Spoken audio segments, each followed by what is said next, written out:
Friends, good morning. তারপর ছেলের জন্য টিফিন বানালাম।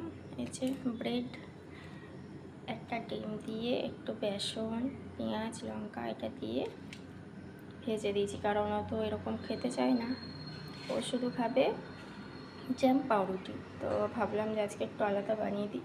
তো এই যে দেখো, আর এই যে টিফিন, এখন টিফিনটা রেডি করব। আর সকাল থেকে আজ প্রচণ্ড মেঘ করেছে আমাদের এই সাইডে। এইদিকে ওয়েদারটা শুধু দেখো, ওয়েদারটা মেঘটা একদম ঘুর করে আছে। ছেলের জন্য তো টিফিন রেডি করে দিয়েছি, চলো এখন আমি একটু চা খেয়ে নেব।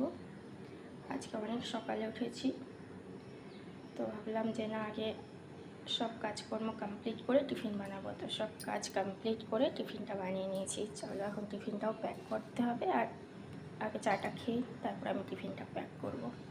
তো চলো আজকের মতো আসি, টাটা।